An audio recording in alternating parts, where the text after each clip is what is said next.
Bismillah, Assalamualaikum warahmatullahi wabarakatuh. Alhamdulillahi wa kafa, assalatu wassalamu ala rasulil mustafa wa ala alihi wa sahbihi wa man ihtada ila yaumin la raiba fiha wa ba'd. Alhamdulillah, segala puji hanya milik Allah Subhanahu wa taala yang masih memberikan kepada kita nikmat yang sangat banyak, nikmat yang tidak terhitung jumlahnya, sehingga Allah Subhanahu wa taala kembali pertemukan kita dalam media ini untuk melanjutkan pelajaran kita dari Ad-Durus Al-Yaumiyah. Sekarang kita masuk pelajaran yang ke-279, yaitu At-Ta'awunu 'alal birri wat taqwa. Ya, tolong menolong dalam kebaikan dan ketakwaan. Ketahuilah saudaraku rahimanillah wa iyyakum ajmain, at-ta'awun itu maknanya adalah at-tasa'ud wa an yu'inan nas ba'duhum ba'da 'alal birri wat taqwa. Artinya manusia saling tolong-menolong, bahu-membahu dalam kebaikan dan ketakwaan antara satu dengan yang lainnya. At-ta'awun 'alal birri wat taqwa, dan albir, kebaikan, itu maknanya adalah segala sesuatu yang mencakup seluruh sisi-sisi kebaikan. Apa saja yang bisa kita lakukan berupa kebaikan, maka lakukan. Apakah itu membantu saudara kita ketika mengangkat barangnya ke kendaraannya, atau membantu tetangga, atau membantu siapa saja yang bisa kita lakukan kebaikan, apalagi melakukan kebaikan kepada orang tua. Maka seluruh perbuatan, perkataan yang mencakup dalam albir, kebaikan, maka itu masuk ke dalam kalimat ini. Kemudian at-taqwa itu artinya ittiqa asyarr, itu berhati-hati dari keburukan, seperti orang yang menjauhi dosa besar, dosa kecil, ya, maka dia berusaha untuk takwa, Itulah ketakwaan. Ketika kita berhati-hati berjalan di sebuah tempat yang penuh dengan duri, maka kita berhati-hati agar jangan sampai menginjak duri. Ya, kita nggak tahu duri yang bagian mana yang akan terinjak ketika kita berjalan di sebuah tempat yang dipenuhi dengan duri. Kita tidak tahu. Ya, itulah ketakwaan, ketakwaan. Sebagaimana orang Arab dalam syair mengatakan, khalidz dzunuba saghiraha wa kabiraha zakat tuqa. Tinggalkan, jauhkan dosa kecil ataupun dosa besar, itulah ketakwaan. Wasna kamashin fauqa ardi syauqi yahzaru mayara, dan berjalanlah seperti di tempat yang penuh dengan duri, maka dia akan berhati-hati atas apa yang dia lihat. Artinya apa? Dia tidak tahu dia akan menginjak duri itu kapan, maka dia berjalan sangat hati-hati. Itulah ketakwaan. La tahkiranna saghiratan innal jibala minal hasa. Jangan sepelekan yang kecil, karena gunung itu terdiri dari kerikil-kerikil kecil. Ini dibawakan oleh Imam Ibnu Rajab Al-Hambali dalam Jami'ul Ulum wal Hikam halaman 402 di cetakan Beirut.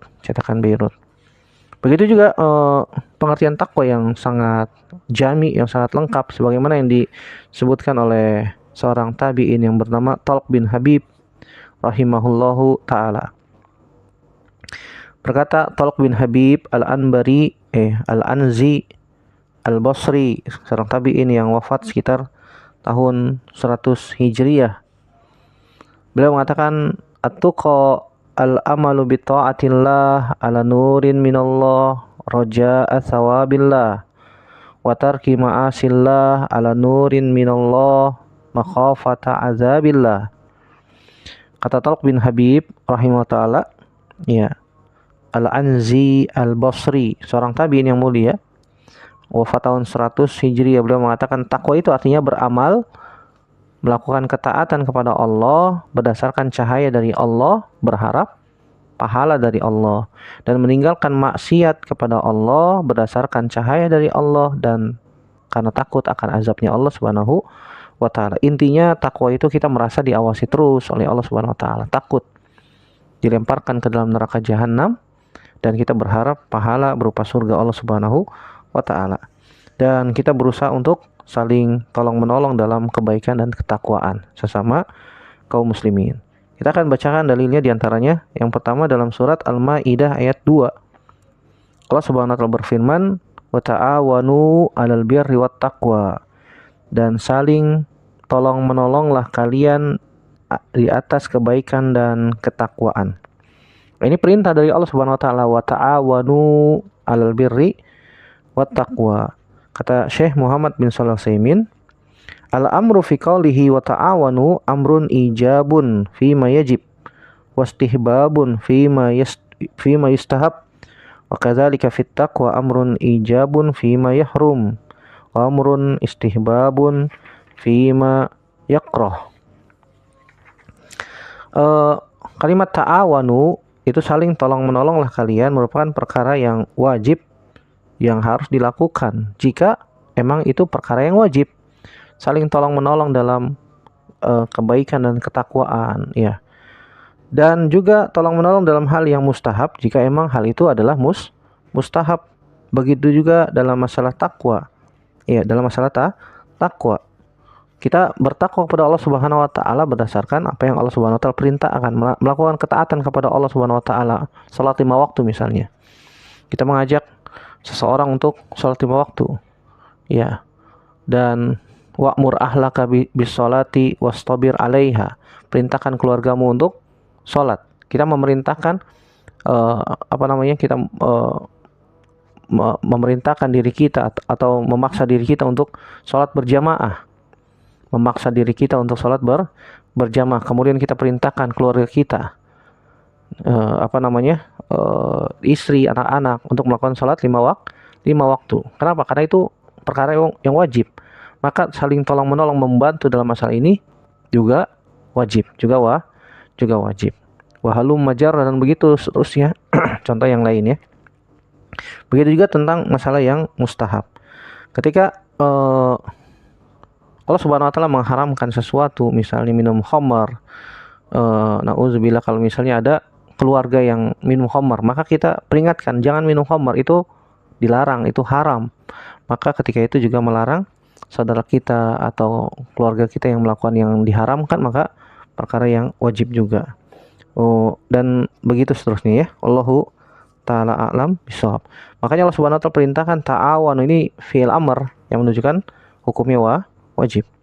Kemudian yang kedua, dalil yang dibawakan pada saat kesempatan kali ini itu dalam surat Al-Asr yang kita sudah hafal suratnya. Al-Asr ayat 1 sampai 3. Allah Subhanahu wa taala berfirman, "Wal 'asr innal insana lafi khusr illal ladzina amanu wa amilus solihati wa tawasaw bil haqqi wa tawasaw bis sabr." Wal 'asr, demi asar. Allah Subhanahu wa taala bersumpah dengan waktu asar. Ya, dengan waktu, demi masa. Sungguhnya manusia dalam kerugian. Sungguhnya manusia seluruhnya dalam kerugian.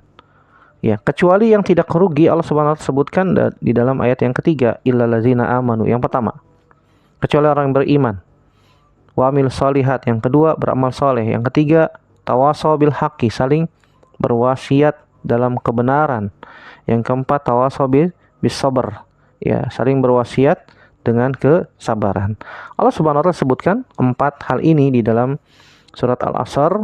Orang-orang yang tidak merugi, yang pertama adalah beriman. Dan kita tahu bahwasanya konsekuensi dari keimanan adalah ya ilmu, belajar. Sehingga keimanan itu dibangun di atas ilmu. Ya, huwal imanu bikulli ma yajibul imanu bihi mimma akhbara bihi Allahu wa rasuluhu wa qad bayyanahu Rasul sallallahu alaihi wasallam fi qoulihi al-imanu an tu'mina billahi wa malaikatihi wa kutubihi wa rusulihi wal yawmil akhir wal qadri khairihi wa syarrihi. Ya, ada 6 rukun iman sebagaimana yang disebutkan oleh Nabi SAW dalam hadis Jibril yang panjang ketika Nabi SAW ditanya oleh malaikat Jibril tentang rukun iman. Kata malaikat Jibril, "Ya Muhammad, akhbirni anil iman." Kemudian Nabi SAW menyebutkan tentang iman dengan rukun iman. Iman itu kata Nabi SAW, antu'mina billahi wa malaikatihi wa kutubihi wa rusulihi wal yawmil akhir wa antu'mina bil qadari khairihi wa syarrihi. Ya, rukun iman yang 6, engkau beriman kepada Allah, beriman kepada malaikat-malaikat Allah, beriman kepada kitab-kitab Allah, beriman kepada rasul-rasul Allah, beriman kepada hari akhir, hari kiamat, dan beriman kepada takdir yang baik maupun yang buruk.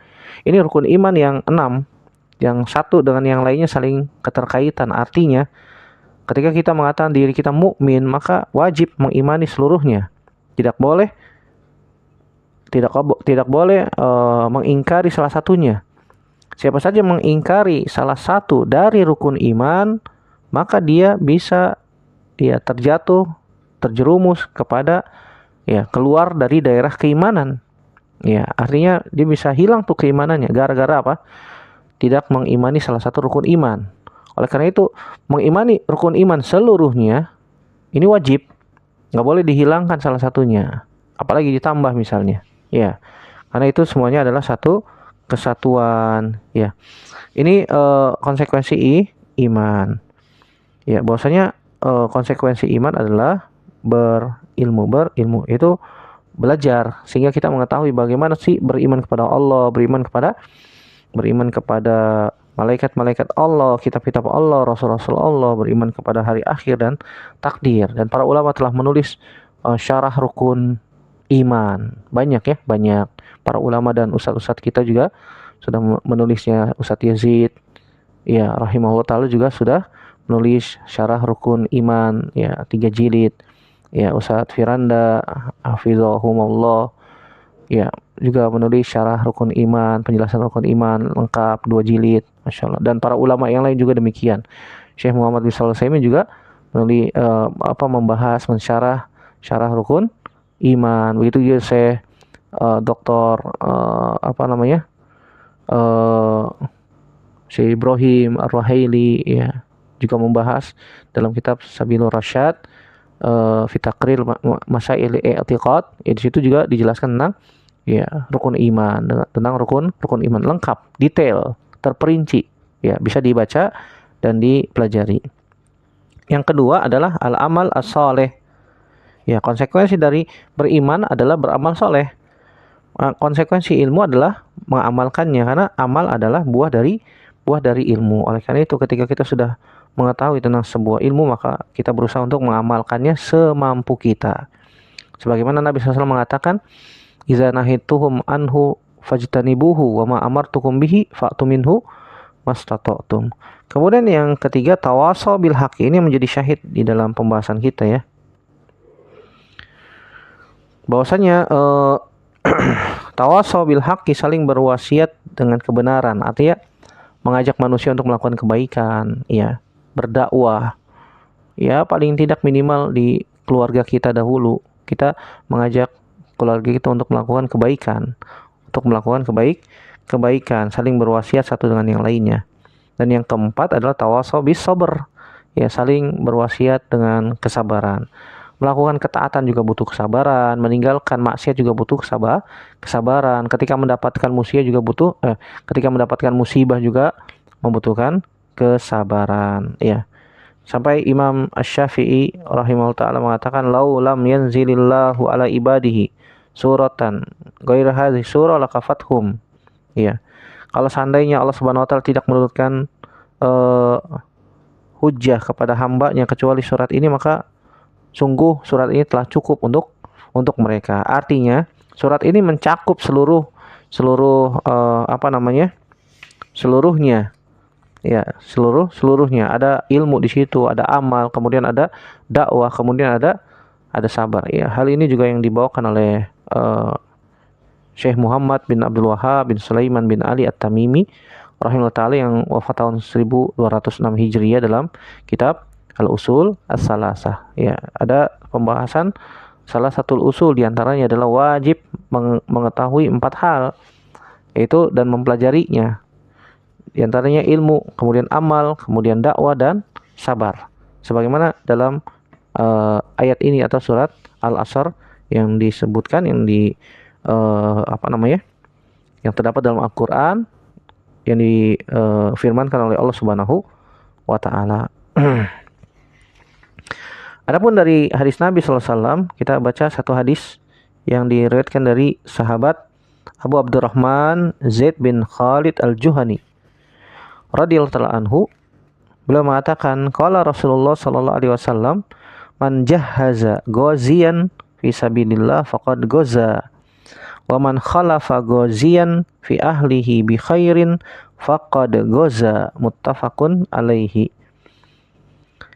Dari sahabat Abu Abdurrahman Zaid bin Khalid Al-Juhani radhiyallahu anhu, beliau mengatakan, Nabi SAW bersabda, siapa saja yang telah menyiapkan ghaziyan fi sabilillah, menyiapkan barang, menyiapkan untuk perang, apa saja yang disiapkan? Biasanya 3 hal. Yang pertama kendaraan. Punya kendaraan nggak? Nabi SAW ketika berperang, ada sahabat yang ingin ikut perang, apa yang sudah kamu punya apa? Apa yang sudah disiapkan? Kalau misalnya nggak punya apa-apa, ya ingin ikut perang, nggak punya senjata, nggak punya bekal makanan, Nabi biasanya tidak izinkan sampai dia punya perbekalan. Di antaranya adalah kendaraan, kemudian yang kedua bekal, makanan, minuman, yang ketiga adalah senjata. Ya, kalau orang mau perang nggak bawa apa-apa, sama aja bunuh diri. Oh, saya bisa bela diri pakai tangan. Iya, musuhnya pakai pedang, pakai panah. Ya, belum ngelawan dia udah ketancap panah duluan. Sama saja seperti menyerahkan dirinya. Makanya Nabi SAW melarang kalau ada orang yang mau jihad nggak bawa apa-apa, ya Nabi tidak izinkan. Tidak izinkan sampai dia punya bekal. Man jahaza ghaziyan fi sabilillah faqad ghaza. Siapa saja yang menyiapkan ghaziyan, iya, prajurit untuk berperang, yang dibutuhkan oleh prajurit untuk perang. Seperti tadi, ya, rahilah, kendaraan, bisa kuda atau unta, ya, minimal bawa apel keledai lah, kan begitu. Ya. Kemudian juga ya, makanan, minuman untuk bekal di perjalanan. Perjalanan jauh nggak bawa bekal, nggak bawa makanan, nggak bawa minuman, sama aja bunuh diri, kan begitu. Apalagi di padang pasir. Ya, di padang pasir nggak ada makanan, bisa dehidrasi, bisa mati kelaparan, kehausan di padang pasir, kan begitu. Belum jihad udah mati duluan di perjalanan. Kenapa? Nggak punya bekal makanan, nggak ada minuman, subhanallah. Makanya Nabi SAW melarang kalau ada sahabat yang ingin ikut perang tapi nggak ada perbekalan, nggak ada persiapannya, maka harus dipersiapkan terlebih dahulu. Nah, kalau ada orang ingin ikut perang, kemudian dia nggak punya bekal, ada orang yang bantu, ya sudah, saya jamin seluruh perbekalan di perjalanan, dari kendaraannya, dari bekal makanan dan minumannya, kemudian senjatanya, nih semuanya saya kasih buat Anda, subhanallah. Maka kalau ada yang menyiapkan untuk seorang prajurit berbekalannya untuk perang, maka sama saja dia ikut berperang di jalan Allah Subhanahu wa taala. Sebagaimana Utsman bin Affan ketika Nabi SAW bertanya kepada prajurit, sahabat, siapa yang mau bersedekah? Kata Utsman bin Affan, saya wahai Rasulullah, saya akan bersedekah 100 ekor kuda perang. Subhanallah, 100 ekor. 100 ekor kuda perang beserta makanan dan minuman di sana sudah siap, dan senjatanya sudah lengkap. Sudah ada kendaraan, sudah ada makanan, minuman, sudah ada senjata. Tinggal seorang sahabat aja naik satu, udah. Gak usah bawa apa-apa, udah disiapin semuanya. 100 ekor kuda perang. Kata Nabi, siapa lagi yang mau bersedekah? Kata Utsman bin Affan, saya lagi wahai Rasulullah, saya sedekahkan 100 ekor kuda perang lagi. Sampai 9 kali, subhanallah. Bagaimana pahala yang besar untuk Utsman bin Affan radhiyallahu taala anhu dan para sahabat yang lain yang menyiapkan kebutuhan untuk sahabat yang ikut perang. Kata Nabi SAW, man jahaza ghaziyan fi sabilillah faqad ghaza. Siapa saja yang menyiapkan orang mau perang, mau berjihad di jalan Allah Subhanahu wa taala, di antara yang disiapkan tadi 3 hal, itu kendaraan, makanan, minuman, dan senjata, maka hakikatnya dia telah ikut berperang di jalan Allah. Kemudian kata Nabi SAW, waman khalafa ghaziyan fi ahlihi bi khairin faqad ghaza. Dan siapa saja yang meninggalkan untuk orang yang berperang di keluarganya dengan kebaikan, maka dia juga hakikatnya telah berperang di jalan Allah. Artinya seorang yang berperang di jalan Allah Subhanahu wa taala, yang sudah berkeluarga, dia meninggalkan keluarganya, istrinya, anak-anaknya di kampung halamannya. Nah, ini yang jamin siapa nih?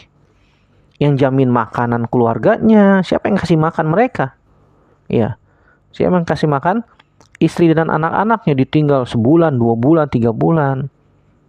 Terus yang nanggung untuk makan dan minum anak istrinya itu siapa? Makanya Nabi SAW mengatakan siapa saja yang menanggung keluarga orang yang berperang, maka hakikatnya dia juga ikut perang. Ya, maka hakikatnya dia telah ikut berperang juga. Jadi membantu prajurit yang berperang berjihad di jalan Allah Subhanahu wa taala bisa dengan 2 hal. Yang pertama, membantu prajurit tersebut dalam mendapatkan persiapan sebelum perang. Seperti kendaraan, bekal makanan dan minuman dan senjata. Nah, kita sama saja sudah seperti berperang di jalan Allah Subhanahu wa taala. Yang kedua, membantu prajurit perang tersebut untuk menafkahi keluarganya yang ditinggalkan. Makanya Nabi SAW mengatakan man khalafa ghazian fi ahlihi bi khairin faqad goza. Siapa saja yang membantu keluarga prajurit yang sedang berperang di jalan Allah dengan kebaikan, maka hakikatnya dia juga ikut perang. Subhanallah. Ya. Wa man khalafa ghazian fi ahlihi bi khairin faqad goza. Ya, ini hadis diriwayatkan oleh Imam Bukhari dalam Kitabul Jihad dan juga Imam Muslim dalam Kitabul Imarah. Imam Bukhari di hadis nomor 2843 dan Imam Muslim dalam Kitabul Imarah bab fadli i'anatil ghazi fi sabilillah nomor 1895. Contohnya banyak, contohnya Ali bin Abi Thalib radhiyallahu anhu. Ketika Nabi SAW memberikan amanah kepada Ali bin Abi Thalib untuk tinggal di Madinah, menjaga ya dan membantu keluarga prajurit perang yang pergi di perang Tabuk tahun ke-9 Hijriah. Ali bin Abi Thalib diamanahkan oleh Nabi SAW tinggal di Madinah untuk menjaga mereka, untuk membantu mereka. Kemudian Ali bin Abi Thalib mengatakan, "Ya Rasulullah, atada'ani ma'an nisa wasibyan?" Oh ya Rasulullah, apakah Anda meninggalkan saya bersama anak-anak dan perempuan? Artinya Ali bin Abi Thalib keberatan sebenarnya. Oh, saya juga pengen ikut perang ya Rasulullah. Tapi Anda malah memberikan amanah saya untuk menjaga anak-anak dan perempuan di Madinah. Kata Nabi SAW, "Amatardo antakuna minni bimanzilati Harun min Musa illa anahu la nabiyya ba'di?" Apakah engkau tidak ridho engkau aku jadikan kedudukannya seperti Nabi Harun dengan Nabi Musa? Iya. Cuma masalahnya setelahku tidak ada nabi. Kalau setelahku ada nabi, kamu setelahnya. Subhanallah. Seperti Nabi Musa dan Nabi Harun. Ya, seperti Nabi Musa dan Nabi Harun. Ketika Nabi Musa alaihissalam pergi menuju miqat Rabbih, Nabi Musa berpesan kepada Nabi Harun jaga ya Bani Israel di sana agar senantiasa beribadah taat kepada Allah Subhanahu wa taala. Nabi Musa memberikan amanah kepada Nabi Harun. Begitu juga Nabi Shallallahu alaihi wasallam ketika di perang Tabuk tahun ke-9 Hijriah, Nabi memberikan amanah kepada Ali bin Abi Thalib untuk menjaga keluarga prajurit yang berperang di perang Tabuk di tahun ke-9 Hijriah. Maka pahalanya sama seperti berperang di jalan Allah Subhanahu wa taala, sama seperti berperang di jalan Allah Subhanahu wa taala. Wallahu a'lam bishawab. Dari sini kita bisa ambil kaidah secara umum, yaitu kata Syekh Muhammad bin Shalih Al-Utsaimin, man a'ana syakhsan fi ta'atin min ta'atillah kana lahu mislu ajrihi min ghairi an yanqusa min ajrihi syai'an.